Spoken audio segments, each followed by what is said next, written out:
What's up guys, welcome back to Gadget Grails. Today we are going to be doing an unboxing of the Seiko SNXS79K right here. And this is of course the Seiko version or the homage to the Rolex Datejust. But obviously as you see on the price on the screen, it's only 149 bucks as opposed to I don't even know how much. You guys let me know in the description. But it's too much for me to, afford. So went ahead and got this guy instead. And let's see if I can open this.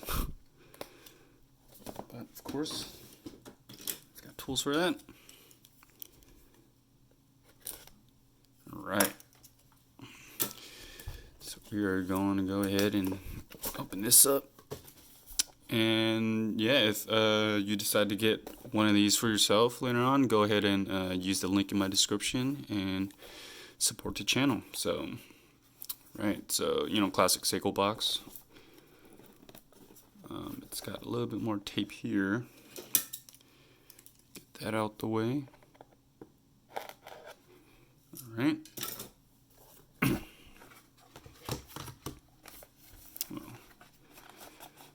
Okay, well, here it is. Yep, it's got a pretty small watch face. Take a closer look here. Beautiful movement. Let's see if we can focus. Yeah. So, I'm just gonna marvel at this for a second because I think it looks fantastic.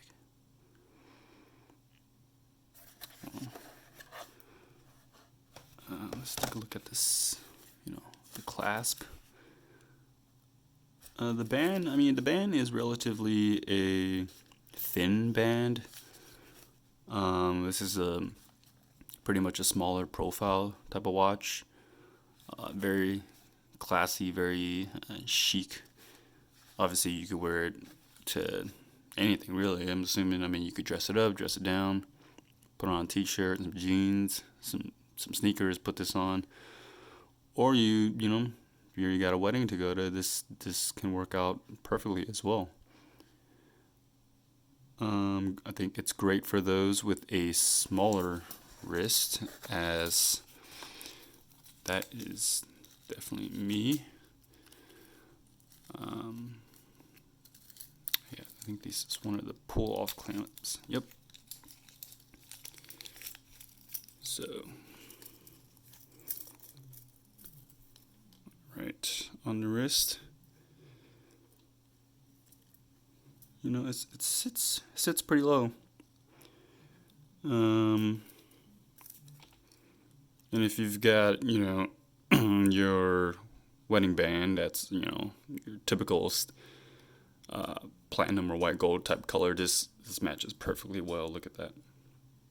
Oh yeah, I would definitely rock this.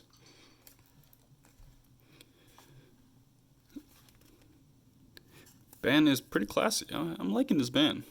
Again, it's, now I keep looking at it, it's not really that thin. I think it fits perfectly for, yeah, like I said again, smaller wrist profiles. So there's that. Let's read some of the specs here on Amazon. So water resistant up to 99 feet. So don't go to 100 feet. No showering or submersion, but not showering or submersion. So how do you? Interesting. So really no splashing. Okay, let's kind of scroll down here. So this is the model year 2013. This is gonna last. It's one of those things where you buy it and it's still in style forever. Maybe something you could pass down, to your kids. So it says here diameter is 37 millimeters. Ooh, apologies. Case thickness is 12 millimeters. So yeah, it sits pretty low. Bandwidth, unlike the sort of conventional 40 millimeter watch face versus the 20 millimeter band. This is the 37 watch face, and this band is 19 millimeters. What else does it say here? So dial color is black. Not sure what dial color they're referring to. Maybe the date here, but I don't. Yeah, I mean, it's not really black, in my opinion. Obviously stainless steel, and it's got a date and the day. Movement is Japanese automatic, of course, on a Seiko. So no batteries. You see the movement here. Typically, all Seiko watches have a kind of an open back, so you can see, the movement.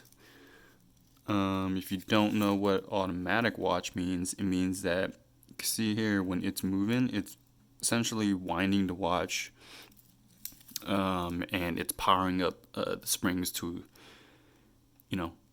have the watch work. Whereas, opposed to mechanical watches where you kind of spring it yourself. This is an automatic watch. It's kind of nice to, see the movement. So I'm not sure how long this watch lasts, but with the automatic movement, if you just leave it on your desk for a while. My Seiko Sea Urchin, the Seiko 5, that one lasts about, I would say, a day to 2 days, depending on how much I've used it before it stops working. So obviously you've got to purchase, one of those automatic watch revolvers if you want to keep these all working. And I might do a review of one of those one of these days. But yeah, you'll need one of those if you want to keep this moving. Although I can't see what it says on Amazon. But yeah, it's well, okay, here's a review that I'm looking at in the background. It says, update, this watch cannot even hold its reserve for 8 hours. Very, very interesting. So, I don't know. If you have one of these, let me know in the comments below. So, that is very disappointing though, if it can't hold 8 hours. I mean, if it can't hold 8 hours, you sleep for 8 hours, you wake up the next day and it's not working. That doesn't seem right. That doesn't seem like Seiko quality. This might not be a accurate review, but I will see so for myself. I mean, obviously, if it doesn't hold 8 hours, I'm gonna return this thing, because that doesn't seem right. So this is another review where it says, its power reserve make it through a 8-hour sleep fine. It still runs after being still on a nightstand for 8 to 10 hours. I mean, that still seems rather short though. I would have to see for myself, because like I said, the Seiko 5 that I have, I can't remember the model number, but it's the Seiko Sea Urchin. I think it's the SNXS79K. That one lasts at least a day, or almost 2 days. So that's just strange how Seiko would have something that would have such a short span of reserve. Maybe that's why this watch is so small, because it just simply can't hold the reserve for that long. But like I said, I do love how this looks. And if for some reason I am not getting those 8 to 10 hours, I might do a video update and say I've returned this thing. But so far, looks good. Let me know what you think. Give this a like, thumbs up, subscribe for more content. If you're gonna buy one of these for yourself, use my link in the description below. Help the channel out, and I will see you next time on Gadget Grails. Peace.